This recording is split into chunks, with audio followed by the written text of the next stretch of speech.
Star Trek books. They've been around for decades. Join us, the Trek ladies, Kavura and Jen, as we discuss the novels one at a time. Welcome to the Ladies Trek Library.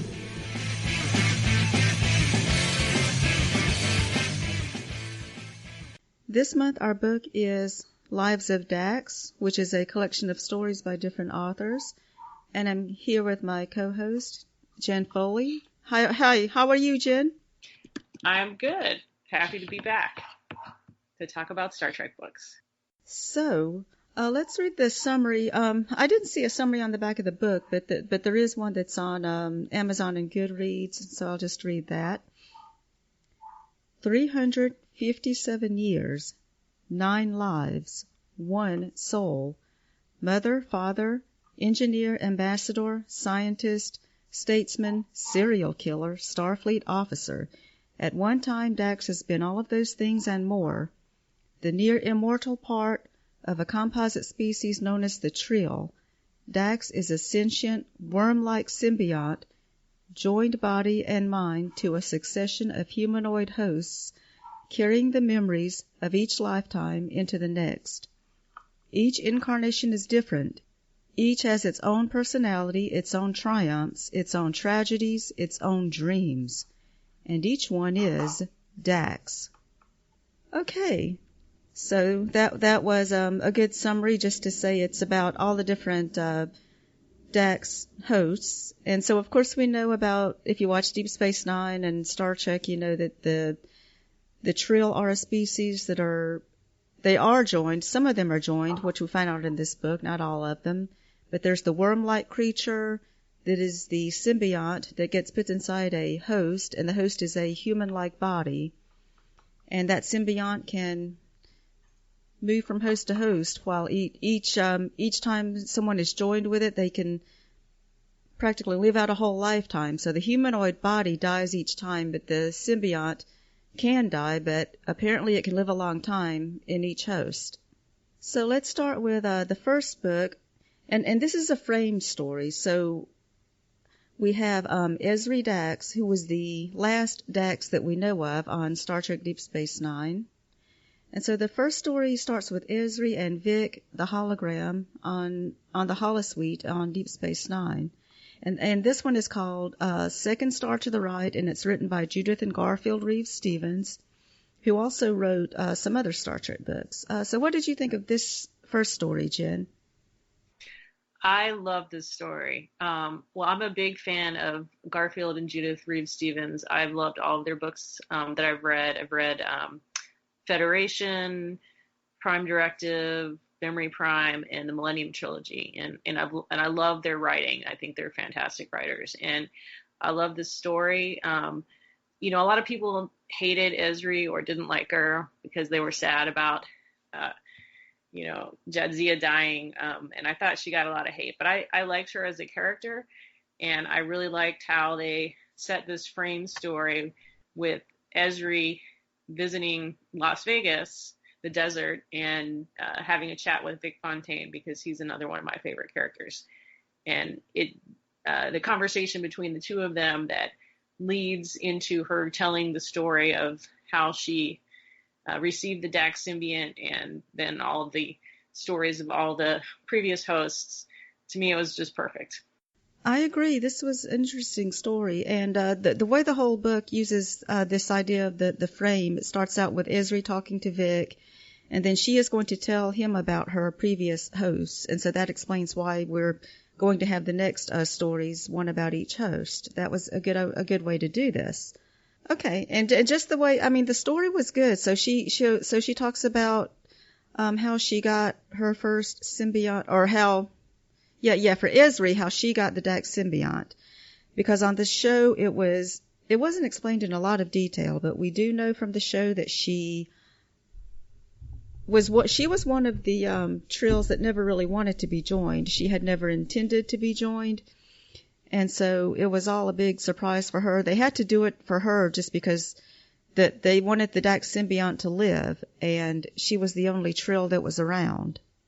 Yeah, that was a great story too, because as you mentioned on the series, we really didn't get a whole lot of detail about how she received the symbiont, just that she happened to be the only Trill on the ship at the time, and the Jack symbiont would die if he wasn't given a new host.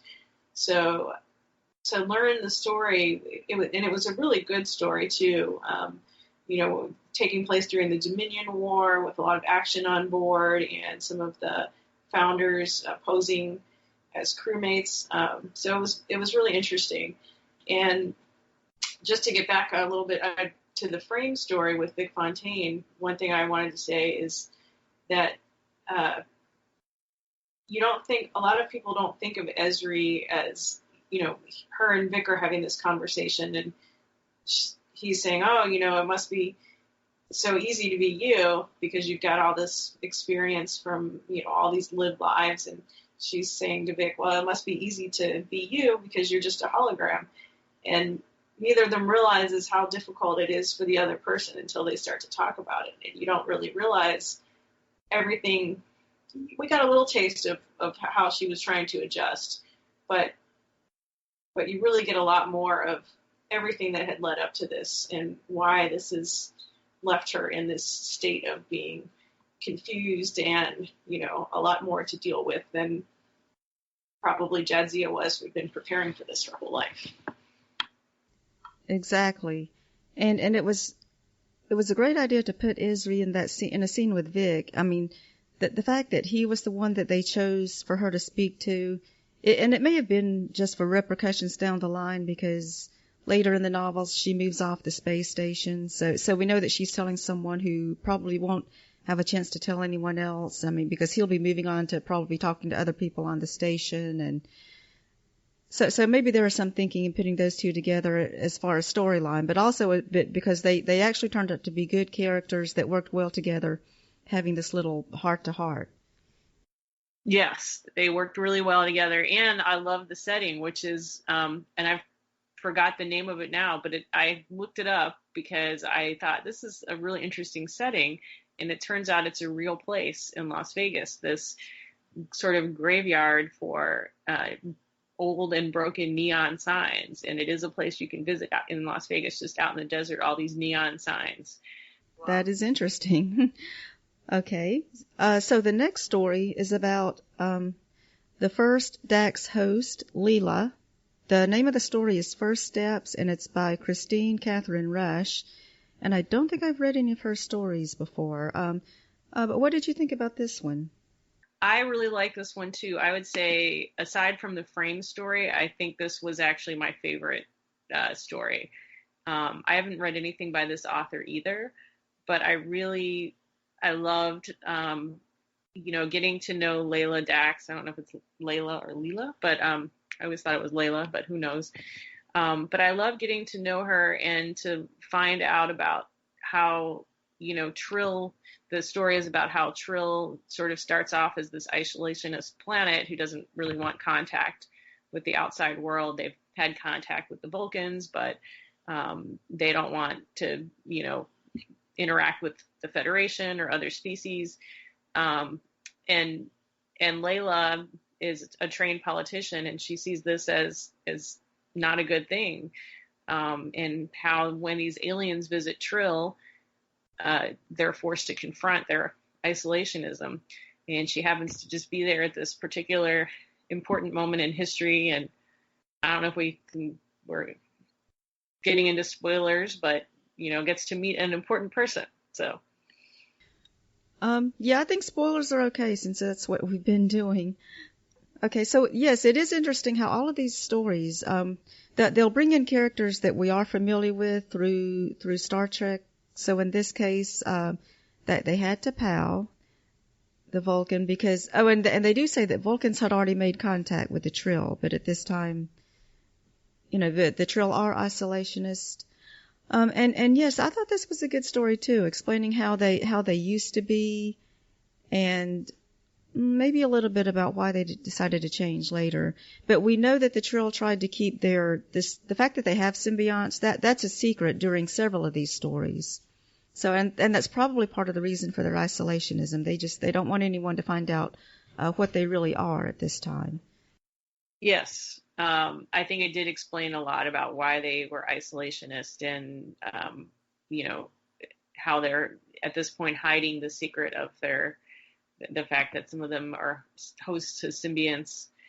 And you really get to see what a great character Layla is. I almost wanted to read more about her life, whereas most of the people on Trill at this time are, you know, looking inward, afraid. She is, you know, looking outward and wanting to explore, and she understands that it'll be better for Trill if they, you know, open up and learn new things, and she's not afraid. Even when these aliens that land may have some hostile intentions, that doesn't stop her from feeling like making contact is the right thing. She was a politician who was very different from the others. And she was young and inexperienced. I mean, I think everyone knew like this was her first symbiont, so it was like, so yeah, they were kind of thinking maybe her opinion didn't count as much. They wanted to, and since she did turn out to be wrong about the aliens because they attacked the planet, so she learned a lesson there, but also they all learned from her because they did become more open in this story. So she was right in some ways, and that's probably a good start to learning about Dax. Yes, it was interesting how she's young in age, but also it's her first symbiont, so she doesn't have that wisdom, but yet she still has something to teach some of the older members of the parliament, or I can't remember the name of the council. Some of them have symbionts who are several hundred years old, but as the man who was her adversary but later works with her tells her, even they have something they can learn from her. So I just thought she was a great character.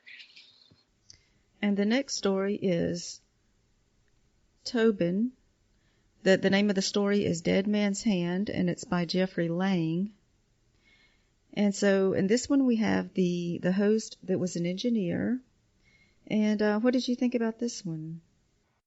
I like this story too. Tobin was an interesting character because he's brilliant, brilliant scientist, but yet very nervous. He kind of reminded me of Barclay from The Next Generation, just sort of socially inept. So it kind of makes you wonder how he was chosen to be a host. And I guess what I liked the most about the story was that he, gets to team up with Skan.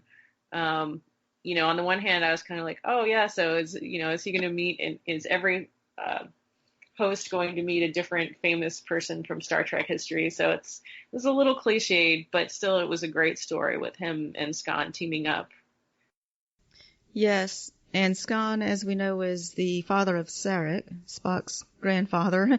Not that they said it in the book, but some of us remember the name as you did. So I thought it was cool that a lot of these stories are using familiar characters. And the fact that Tobin did card tricks, that was funny. I mean, even though he is supposed to be sort of a shy person, and this must have been his way of working through things, and the fact that he wanted to hang around the Vulcan on this ship where the two of them were the only non-humans because they were testing some new technology. But it was great just to see him, like the interaction with the Vulcan and the Vulcan just going like not getting the humor, not understanding the card tricks or anything. And also the fact that they had Romulans in this story.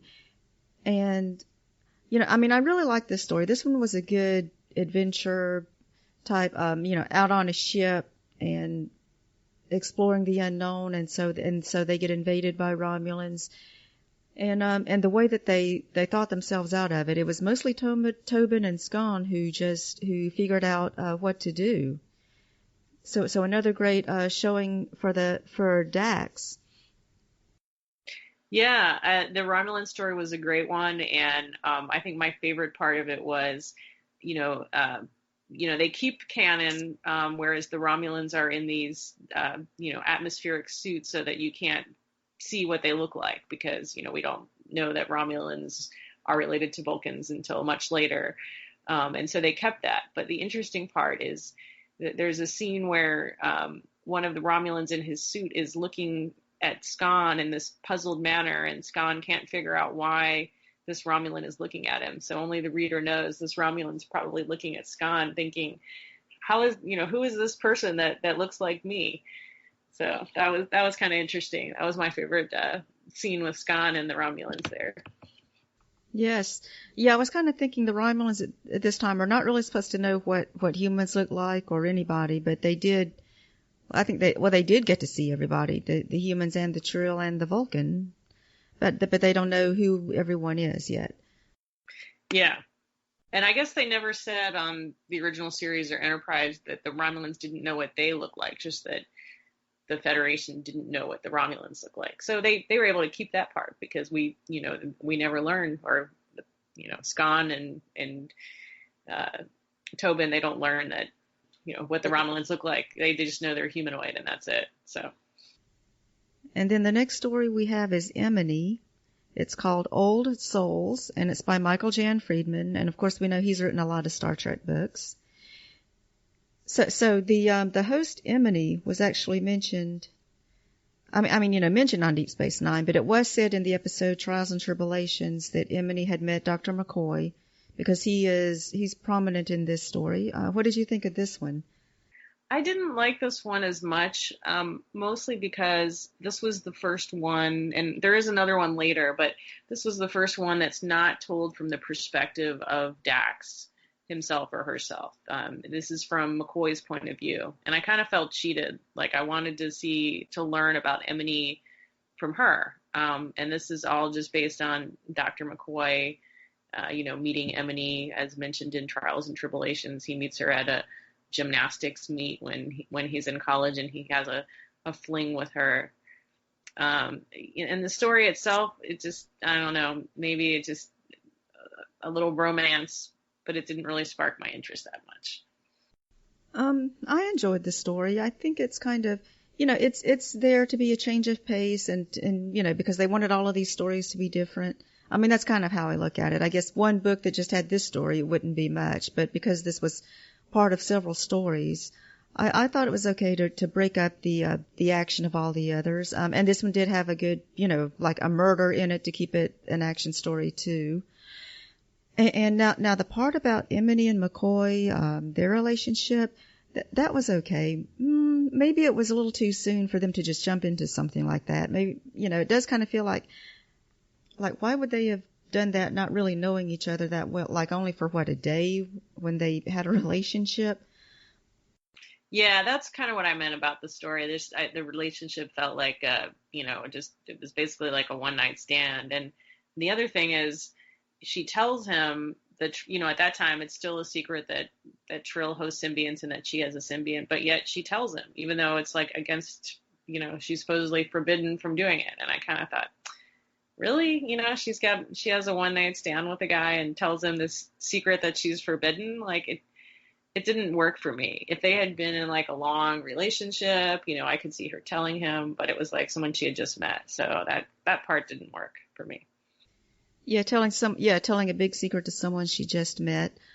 It must have been that's how much she trusted him because McCoy is the kind of person that when you meet him, you can tell that he's open and honest. But I do see where you're coming from.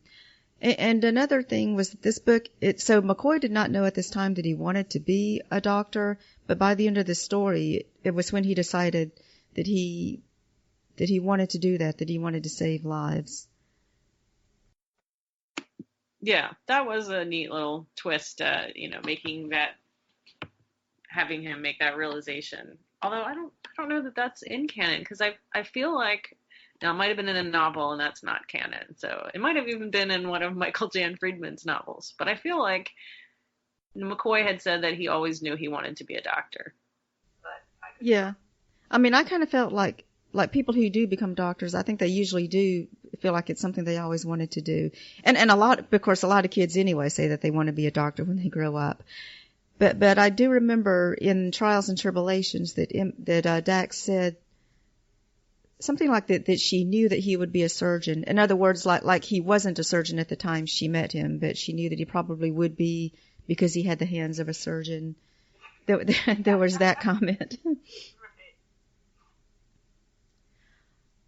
And so the next one is Aldred. And these are going in order of the Dax hosts, which was good because I could, like before this, I could never really keep them straight in my head.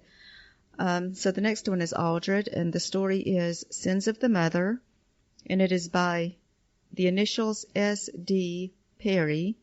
And I know that that is a lady who has written other Star Trek novels. And so this one has Aldred. Oh, yeah, this one actually has Captain Pike in it, which was a surprise. What did you think of this one? I like this one a lot. I have not read anything by S.D. Perry, although I know that she has written, I believe she wrote some of the Deep Space Nine relaunch books that I haven't got to yet. But this was a really good mystery story for me with,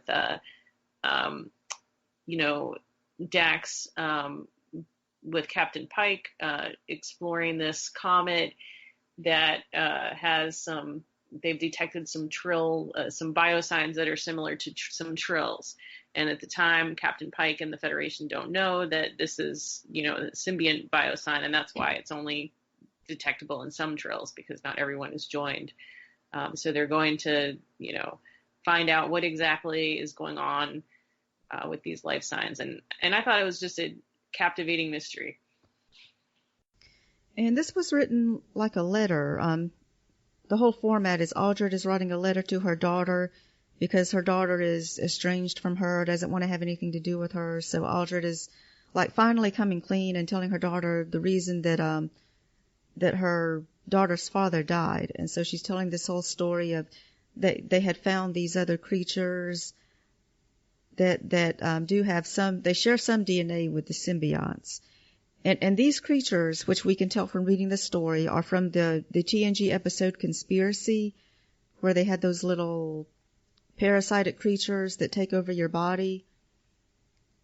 So those creatures are like distant cousins of the symbionts. And S.D. Perry did write a story later on where she can, like it looked like it was a continuation of this one that takes place on Deep Space Nine that actually does have those creatures, and it basically ends the story of those creatures. But that's another book. I just wanted to say that happened. I did not know that. I will have to check that out. Yeah, I think it was Unity by S.D. Perry. Yes. Oh, okay. Yeah, I don't know. The letter format to me didn't probably work as much, but you kind of forget that it's a letter format because it starts out like a letter, just like you write to anyone. But then, of course, it's getting into this description that's, like you're reading a novel, and people don't write letters like they're writing a novel with all this description, So I don't know that it exactly worked as a letter, but I still thought it was a good story and very interesting. I thought it was a good story, and I do like the way they used Pike in it. I mean, right now, in Star Trek fandom, we have this Pike mania going on. So just for our listeners, like, hey, Pike is in this. And actually, I think he's treated well. I noticed he's the one who figured out that, while he was in command of Aldred and her husband, he figured out that they were hiding something. And I saw no signs in this book where they were showing signs where he could have suspected anything, but he did. So, that was cool. They made him a very intelligent character. Yeah, I think that the author, she did an excellent job with Pike, and I like Captain Pike stories, and this was definitely a good one if you like Captain Pike stories. So. Okay, and moving on. So the next story is Torias.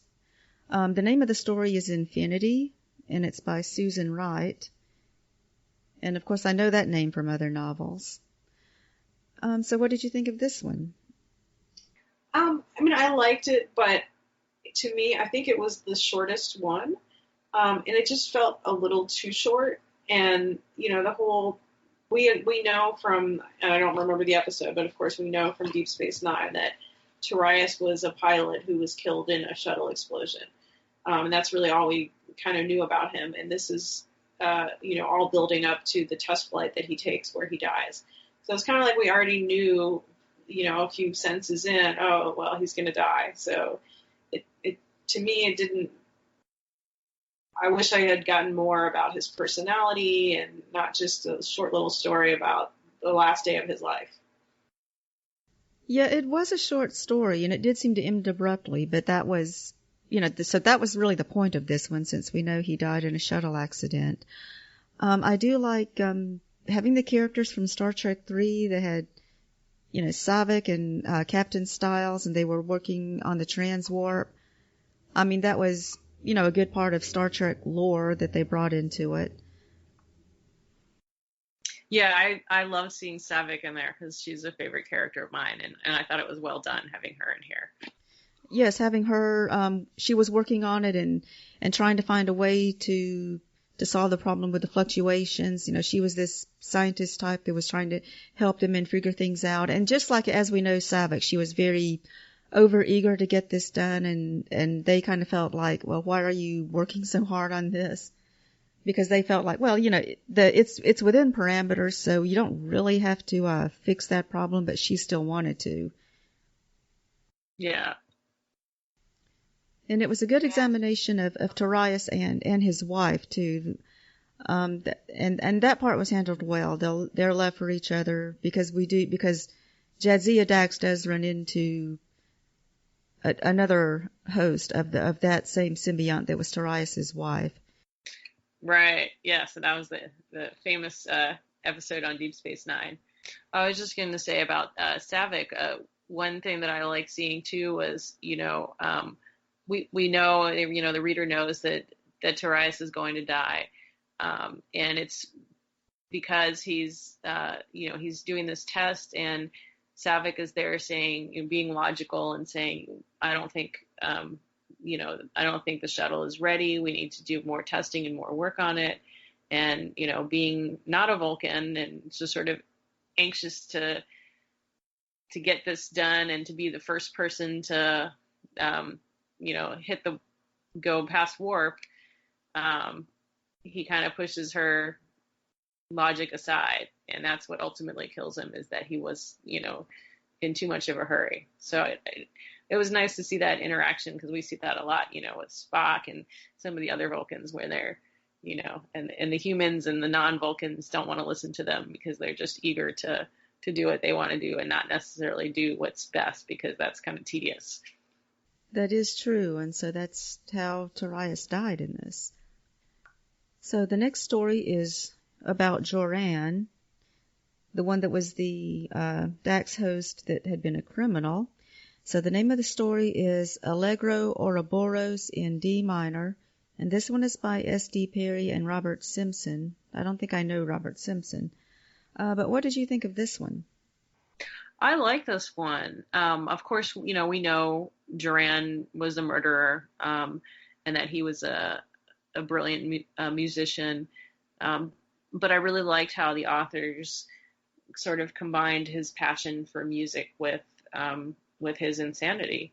I just thought it was a really great job of getting into his head, and maybe understanding a bit why he did some of these things.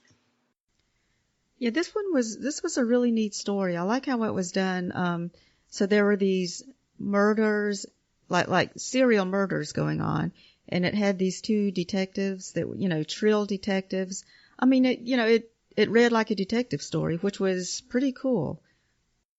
Yeah, I love the detective story aspect of it, and the character Guard, who is Guard is the name of the symbiont, who, throughout hundreds of years, apparently the Guard symbiont has been in various hosts, but always is a detective hunting joined Trills who have committed murder. That's like his expertise, having done this for so long. So that was a really fascinating character, and I thought I would love to read a book just about that character and all of the detective work that he's done, over the years in different hosts. There could be a book just about him, yes, in all his cases. Yeah. And it brings up the point that the commission, and he knows about how the Trill Commission, or that there are so many people that actually could be hosts, and they do try to weed it out, but they still miss some, and not everybody knows that. I think he's one of the people who knows the secret that, it was revealed on Deep Space Nine that more people could actually be a host than is let on. Yeah, and it was interesting how we learned that the reason they have him as a detective in cases involving joined Trill is because I guess there's, they can tell when the person committing the crime is joined, because they're, the fact that they've lived several lifetimes in different hosts, sometimes they leave behind clues that someone who wasn't joined would not. So he's there to try to interpret, is the person doing this because of influence from a past host, and which past hosts are influencing them to do this or that. So that was all really fascinating to me. And also this one got inside the head of Joran, and it seemed like he was always thinking about murder, or about these, I don't know, thoughts that just like you would think that a criminal had in his mind. He was always full of these evil thoughts, and that's kind of, I don't know, that's kind of rattling to read in the story. But it worked for the story, and he was also interested in the little romance with the woman, but he still was a killer, and it was still something that was on his mind a lot.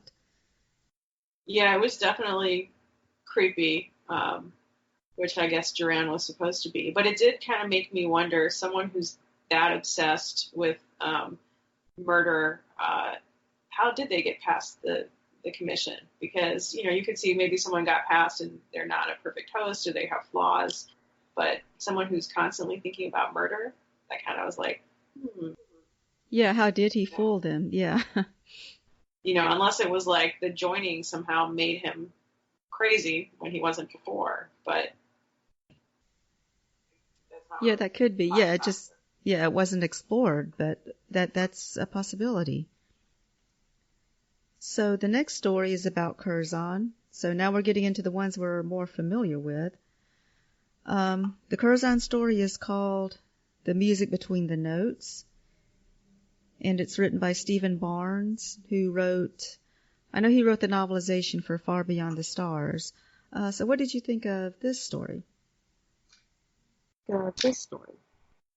I liked the story itself about the different alien species that they're meeting, and I thought that was very interesting.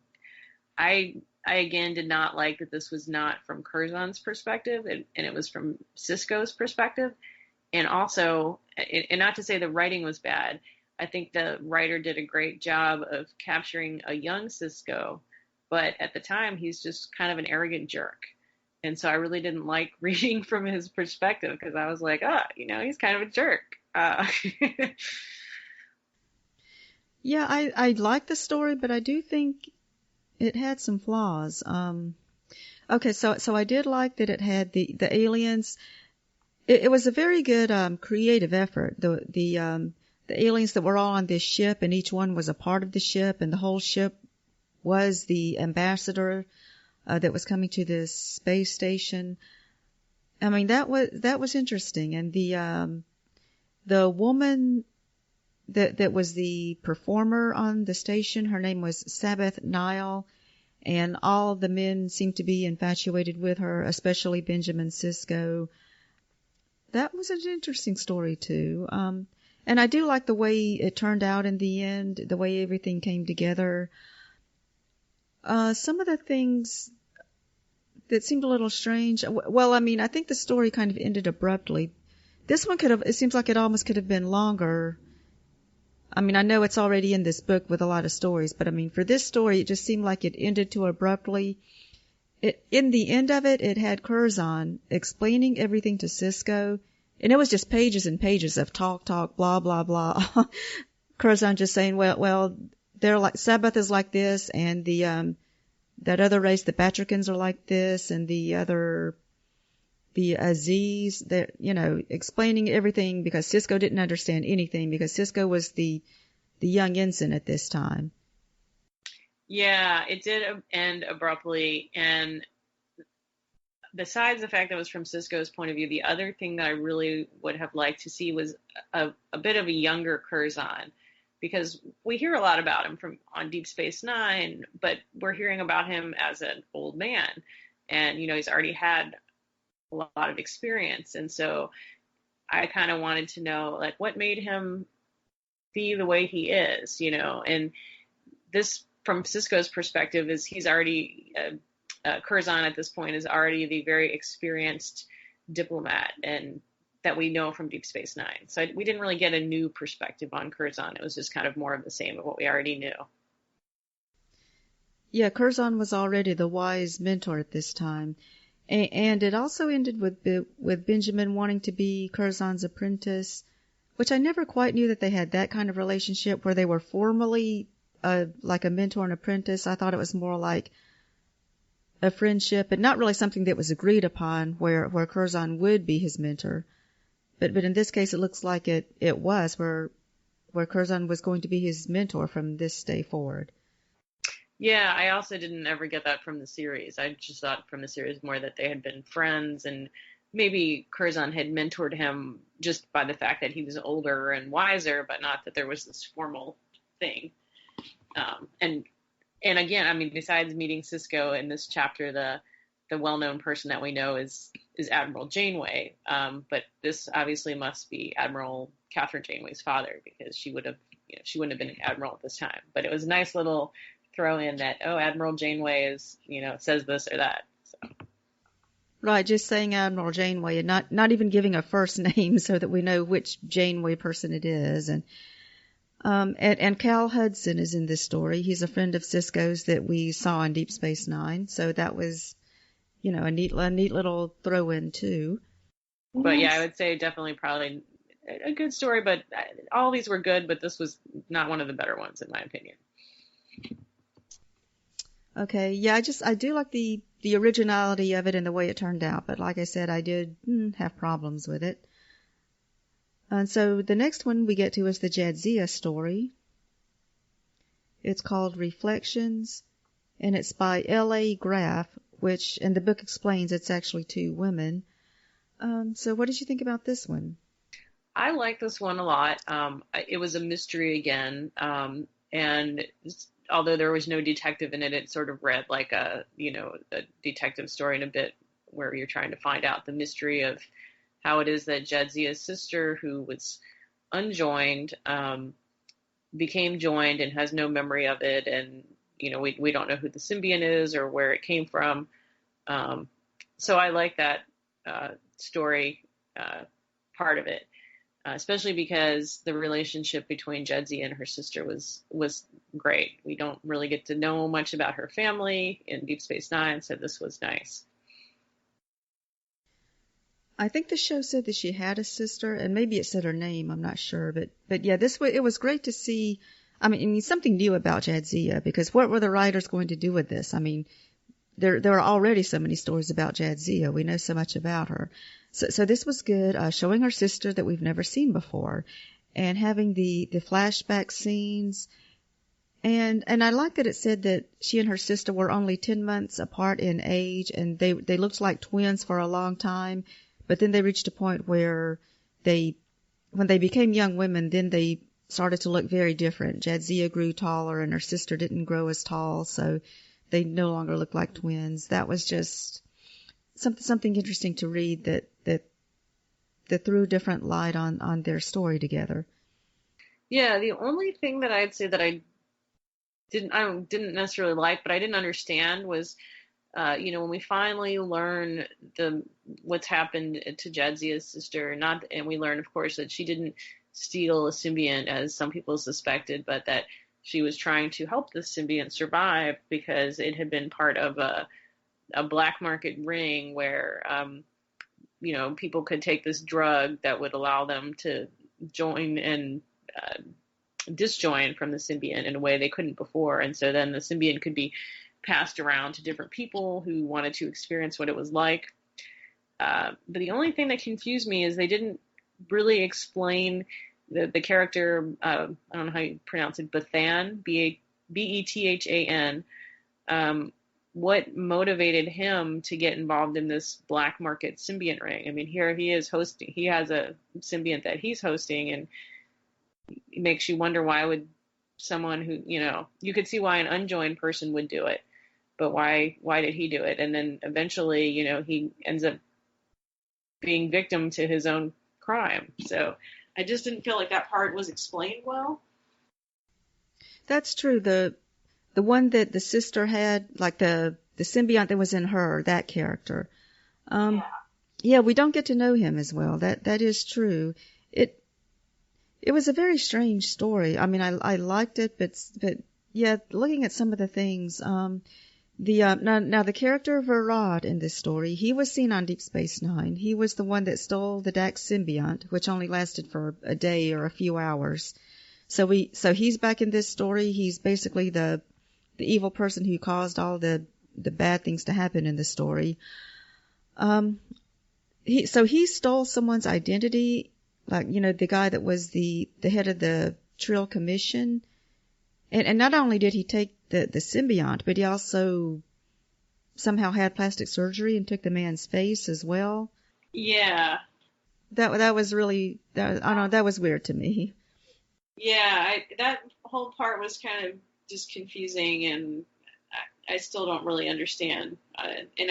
This book was covered in the Star Trek reading group earlier this year, and I had posted about this, saying, I didn't really understand the motivation of this character to get involved in, having symbionts removed from their hosts and passed along when this is a person who's hosting a symbiont himself, and other people just all kind of said the same. They agreed, and nobody really had a clear understanding of that part, or the part about the guy who wanted a symbiont so much that he, had plastic surgery to look like somebody else so he could, pass. Yeah, I think the best part of the story was the flashbacks with Jadzia and her sister. And the good thing about having the story in the book is just learning more about her sister. So yeah, all the other stuff about the stolen symbionts, that's kind of, not gone into as well. It may be another thing where they maybe should have added a little bit more to the story to have to explain some of these things better. Yeah. And so that's it. Besides, I mean, the book that does have one last chapter again with Esri and Vic talking again and just sort of summarizing everything. Vic is like, wow, so those are all of your lives. Yeah, I thought the ending was great. Back to the frame story, and there's this. Esri says at one point, because she's literally talking about she's trying to make her way back out of the simulation to the city of Las Vegas from where she's at in the desert, and she says she's trying to consult which way is west, and she says, now I know which way I'm going, and Vic says, I think you always have, doll, or something like that. I don't have the quote in front of me, but it was a great ending with these two characters, where Esri kind of realizing she's on her way to, on the right way. Yeah, on the right path with her life. So overall thoughts of the book then? I thought it was a great book. I didn't like all the stories as much as the others, but none of them were bad. All the stories were good, and some of them were excellent. And it was just fascinating, and each story really caught my attention and kept me reading. If I had the time, I could have just sat down and read it straight through. So I definitely recommend this book, especially Deep Space Nine fans, but even if you're not a big Deep Space Nine fan, just the characters and the story alone, they're just so interesting. I enjoyed the book too.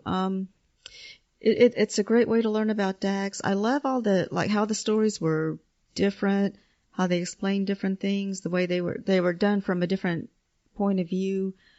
So the variety is good, and overall they were good stories, even though we talked about Yeah, there were some things we would have changed, but overall it's another book I would recommend. So yes, I definitely enjoyed it.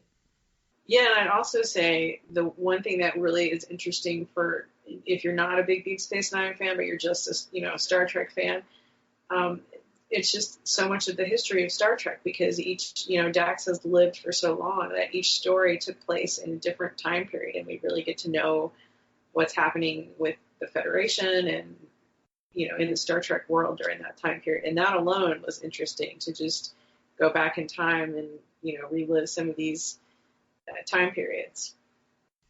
Yes, you kind of get to see the development of Federation history as you go along.